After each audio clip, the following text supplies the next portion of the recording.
Hello, this is commentary for this episode. My name is Dan Harmon. My name is Chris Parnell. My name is Erica Hayes. Eric is sort of, well, I don't want to say favorite because let's not hurt anyone's feelings, but she's an artist on Rick and Morty. She's been here since the early days. Mm-hmm. So this is the Whirly Dirly conspiracy. This part is how we started. I don't think this moment of the story ever changed. We knew we wanted to do a Rick and Jerry episode. And it was probably writer Ryan Ridley who came up with the first concept, which was just it's a pity adventure. It's an adventure that he made a deal with Morty that he'd do to keep divorced Jerry from self-harm. The rest of it, I can't remember how many permutations it went through. I have no big picture memories of the process of working on this episode. I just I will probably be triggered by little details that maybe I'll pipe off about. Well, that makes it more exciting. Yeah. Hey, what about Jerry? So many versions. I love this conversation. Where Jerry could really shine. He's a master convincer. Rick, I'm not an idiot. I know what this is. Oh. Okay, well, I told Morty, look, there's a good Ridley coming up, like it's hard to put your finger on like what makes Ridley's it impedes my work, so contribution so special, but there's like little dialogue moments that I asked you to take me on some kind of it's this moment when Rick goes like, wait, what? Well, shit, if you want pants, I'll make you pants, and he's like reaching over to the glove box to like get him pants. It's like that never changed. Like that moment, it's like little Ridleyisms.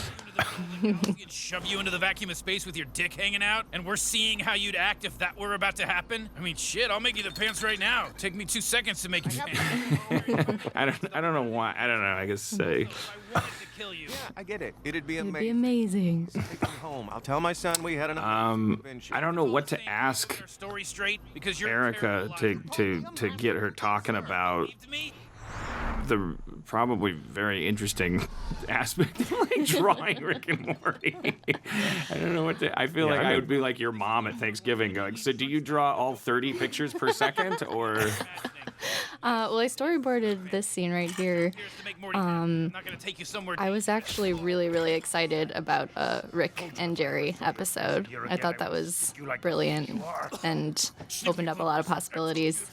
Yeah, we talked right away, of course, about Midnight Run as an influence because it's kind of a road movie, but more importantly, it's two characters that are absolutely not invested in liking each other, kind of coming together by being deprived of their normal recourses to defense mechanisms. This immortality resort, I can't remember when in the process it became the thing. It was certainly not the lead idea. The lead idea was a Rick and Jerry adventure, and that they go somewhere and they go to a bar and they start bonding about a fake adventure they're going to make up, and then a real adventure happens to them. But I don't remember at what point we just came up with this relatively just, Holy fucking side dish concept of, it's an immortality resort. And it must have a pain dampening feel too, I think. Because that's a thing. I remember here's an Erica thing, because I remember I think we forgot that like Rick should have that hole in his shirt surrounded with blood for the entire rest of the episode. Yeah. And at one point it had to be like added into everything. Copy and pasted over and over. About that is a part you shouldn't give any energy to. That's not an answer. that is horrifying. Okay, I'm your mom and a doctor. This B story, as much as I would love to confound the alt-right by saying this B story was a dude's idea about body image, it actually was. I think it was one of the girls who was like just Summer wants bigger boobs, and we started just having fun with. It's this scene, like, I wanted to get really intricate with it, and I could turn it into like a Buster Keaton routine. Like, how do you start making your boobs bigger with a ray that makes your boobs bigger, and how does that end up with you becoming a giant monster? My face. Oh, it's not that scene. It's broken up into two. Thank you, sir. Yeah, of course he likes it. Look at him. Motherfucker got 2 heads and 3 trunks. All right, we'll put a pin in it. I'm gonna go take a leak. Yeah, because all those scenes where they, they get murdered, where they get killed, like what's about to happen to Jerry here, like Yeah. his reaction pain-wise. Yeah. It's like, that would really hurt. Yeah, he's not reacting. I think I did say, like maybe we should do less blood given his reaction, but also that wouldn't make sense either. No. Soto Groupon. I am the This is Such a good scene. this is Clancy Brown.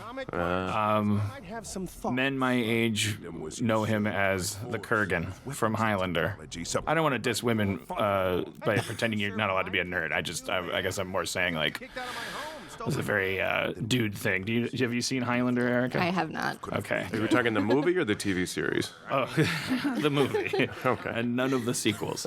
But yeah, Clancy Brown. He's also been in Shawshank. He's the big scary guard. But Oh, yeah. Okay. but guys my age are like, that's the fucking Kurgan. Awesome actor, super friendly guy, like amazing. So interesting to like grow up watching a dude be basically Darth Vader, and then you meet him and he's just The nicest guy. such a chill like hippie. Yeah. Home to your family. Anyways, I remember this scene like this is very typical of my tendency to overwrite and then I have to fix it in editing. Like we had written this scene by the time I was done quote unquote helping. This guy had so much fucking backstory about what Rick had done to him and all this stuff, and sometimes a scene just ends up being written by Machete in the edit bay. And this is one I of love those this scenes. part. I know. Yeah. Yeah, that's a fantastic moment. We had a lot of conversations about, well, the Ray needs to have a backdrop because we don't want the whole garage going up. Exactly. Yeah. That was smart. Side then.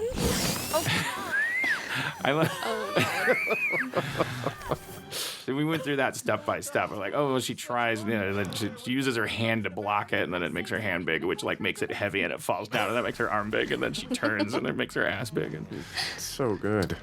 Summer! I'm coming, Summer! What the hell happened? I don't know if we nailed, How do we get her back to normal? this is kind of a Summer Beth story, but Summer is Hold on, we can't just not your grandpa present whenever for the story, and so the end result is that maybe it's not the strongest like Beth dimensionalization episode, but because all we're getting between Beth and Morty is kind of anger and conflict. It's arguably the most valuable thing from the B story character-wise is that you realize Morty is like kind of changing. He's sick of Rick, that he sent Rick off not to save his dad, but that he's like so sick of adventuring with Rick, like he needs a break himself. Yeah, and I feel like this is the first time we really saw him stick up to his mom too, and kind of call her out on her own behavior, and how similar she is to Rick. Yeah, I kind of compared in my own head for Community fans to the Troy's birthday episode of Community. It's like Morty grows up in this episode, and part of growing up is he has to like thanklessly take care of people that don't know how to don't see the forest for the trees yet. Hey, to new begin. By the way, part of a really horrible thing about commentary is you can't talk about one thing without talking over 1,000 other things. That's all right. Should have done that a long time ago. We're going on the world. We should make the cartoon slower. Baby. Aha, look at this. It says normalize. I bet if we just press that. But if the machine was made by spider people, normal would mean 8 legs. Oh, God, are you gonna go on another feel like you did with the flesh-colored crayon? I'm pretty sure normalize will make her normal. Yeah, we're not coming up on the cabinet with the people in it yet. I remember there was this point where Justin literally just kept saying, like, we kept trying to like figure out what this B story was, and Justin just kept saying, Possibly. I just want to see a big, giant summer like bursting out of the garage or something like. Customer service number on here. And sometimes that can be frustrating but it's only frustrating if you think your job is to make Justin see something different. And sooner or later you have to stop and go like, well, what if our job is to do what Justin sees? And then you build a story around what Justin sees, and invariably, really, that turns out to create these classic episodes. Oh, that's interesting. This scene was such a crazy scene to storyboard, so complicated. Juan did most of it, the director, but it was sort of a all hands on deck. Yeah. I'm falling I asleep. can only imagine. I mean, just the Yeah. physics. Once of it starts going, it's nuts. I mean, and this is a case where the writers really fuck the artists and not because it's a complex scene, but because the artists could have, if we had known what we were doing from the beginning of the episode and been on schedule, we could have told the artists, here's the deal. This roller coaster is going in and out of this field, or hey, it's a theme park ride. You design it. But instead, it was kind of like we were halfway through the process when we had to go back to Juan and say, actually, we need to really dive into the whole immortality playground thing. Mm-hmm. And it's like, as cool as all this shit is, How'd you know if we had our eyes on that prize from the beginning, it's like it could have been this like crazy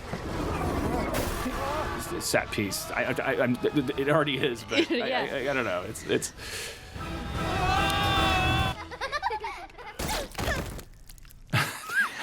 I was really conflicted about that. I had the pleasure of boarding that little sequence. Well done. So, Jerry, big fan of the whirly durly, are you? Not anymore, obviously. One of the cooler things about this episode is just that Rick, then he loses his Inspector Gadget lab coat, and now he's just hanging out in his undershirt. Shirt. It's like kind of cool. Real common name. Another huge inspiration for this episode that I forgot is the Breaking Bad episode where they end up Be thinking about trapped in the desert in the Winnebago. murder. Yeah. Get it off! Because it's seeing Rick deprived of his usual amount of shit and his portal gun and his car and watching him do all this shit. But that's also that's the same as the Pickle Rick episode. Yeah, I was gonna same say, inspiration. did this come before or after Pickle Rick? Jerry invented. After. Yeah. So Parnell, talk about your where you go as an actor when you're faced with a scene like this. Well, I actually did get partially swallowed by a snake one time, so it wasn't a big leap. I didn't have to pretend. I knew exactly how it felt. That was another Ridley that I've flagged in my brain, like the snake creature saying "oof." And there was a point when it was gone. I don't know how it happened. Sometimes things just, people make edits and stuff, and all of a sudden it was gone, and I was like, holy shit, no, the snake has to say oof. I knew you wouldn't let me die. That was never an option. Because you never had a son.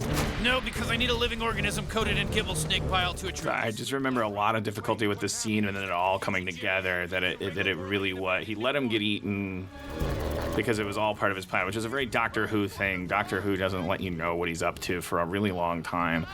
And there's things he's doing that you think are personal, and it just turns out they're practical. And this next shot Oh, yes. almost made me quit. I was at height nervous breakdown, and Justin had kept talking about how he wanted the balls to be slapping Jerry in the face. Something about the design of the creature, and it was like the balls needed to be slapping him in the face. And then I can't remember why it is that I got really mad at Justin. Justin doesn't even know that because he was like not in the room when I can't even remember. There's not enough time to talk about it. Why did it upset you so much? I can't. I mean, it's so so circuitous. It has something to do with like just me seeing the final image, which wasn't what we just saw. It was like he wanted the balls to slap in the face, but in order for the balls to slap Jerry in the face, they needed to be positioned so high that they weren't balls; they were on the thing's chest. And so, but it's better to talk about the morphalizer thing.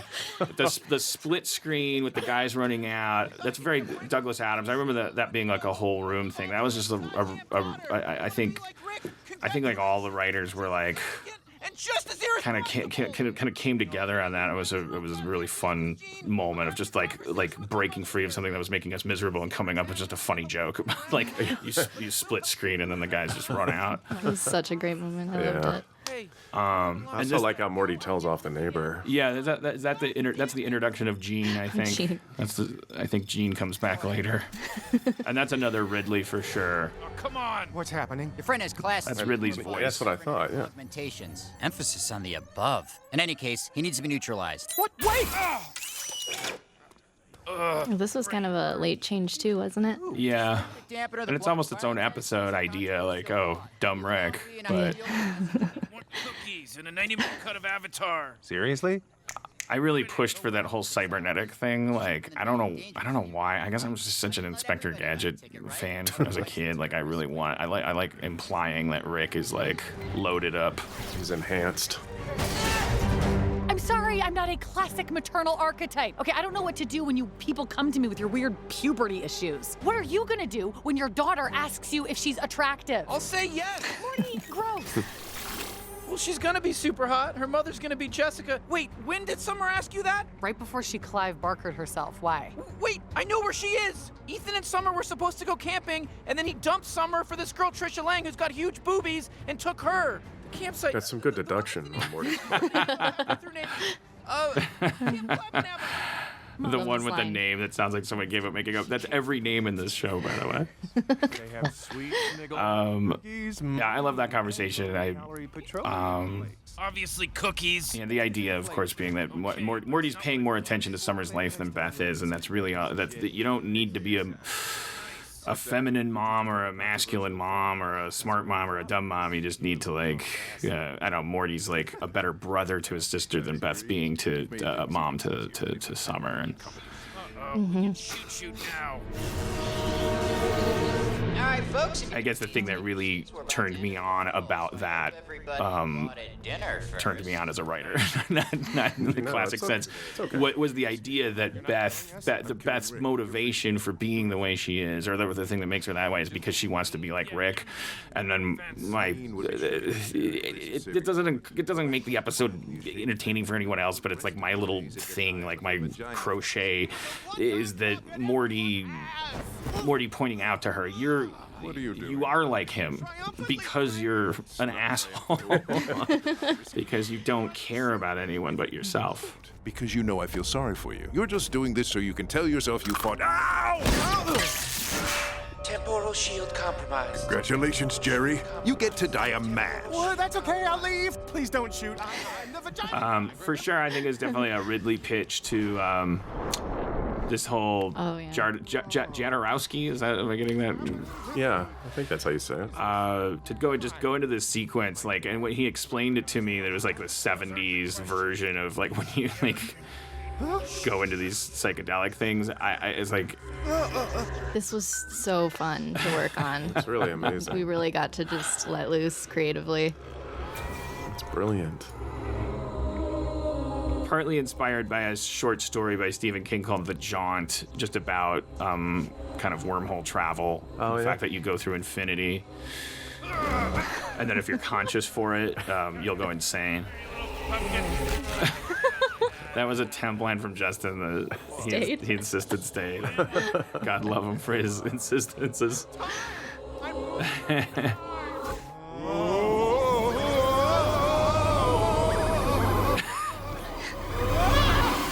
Oh, God. I feel like our souls were united and we're all one with eternity. Our bodies unchanged, yet our minds have lived 1,000 lifetimes. Is that enough time for me to forgive you? I don't know, but it's enough time for a synaptic dampener to wear off. I want to say it was Guterman that pitched the idea that he had to go grab at it twice. I've seen it before. Cosmic Cosmic apotheosis wears off faster than salvia. I'm starting to believe you, because I just finished merging with your essence for an endless epoch, and I'm already back to thinking you're an asshole. Fine with me. Let's just go our separate ways. Sounds like you and the word of epoch have a lot of catching up I to love do. that line. All right, folks, you're free to get up and walk around the cabin and maybe take the wormhole for breakfast. Okay, you could do the dinner one of the You think you got that thing figured out? Yeah, I know what I'm doing. Good, because I have an idea. It's actually a contraction of some and more. You see that? Oh, wow. That was Now, I'm trying to think in my head. So, given all the parallel universes and splitting and stuff, is this version of Ethan, does he have a theme park in his body?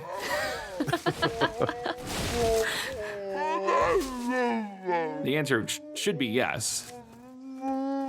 Morty, what's happening here? Summer got into my grandpa's garage. Around and turned herself into a monster. My mom did the same to make her feel better. She's a good mom. I love how protective of Summer Morty is, in this episode, Yeah, and how he progressively over the seasons has gotten more and more protective. You know, like with Rick and Beth and everyone being like terrible adult figures in their lives, and all they really have is each other to kind of lean on. So it's, I don't know. I think it's pretty realistic in terms of like a sibling relationship. Like, I mean, I have a sister, but I didn't like grow up with her, and I like the idea that You tried to murder me. Morty's so abused that he doesn't necessarily he wouldn't be a fan of his sister in a vacuum, but because she's relatively innocent to him, that his instinct to keep her from getting as abused as he has is what's underneath that. Right. That he's like, you don't understand, like you cannot think this is punk rock, like this is gonna fuck you up. Yeah. And they still fight like siblings too, which is good. But it's one of those things like no one can call my sister a bitch but me type things. It's really sweet. Yeah. Well, sorry we didn't talk about whatever you wanted us to talk about while we were talking about other stuff, but that's commentary for you. Woo! Good job drawing it. Good job directing, Juan Meza Leon. I'm definitely sure I pronounced that right. Good job designing those characters, Carlos and Max. What about those backgrounds, Chris and Vance? You were no slouches. I tell you, fellas, this is the life. It certainly is. To freedom. I mean, that's kind of fucked up that Morty just... I'm assuming there's more to that story that maybe Ethan, like, crossed a line. Get a clear 13% demorphized with that kind of range. Gentlemen. That's Ridley again, right? Oh, yeah. Ridley's everywhere. Relax and enjoy our retirement.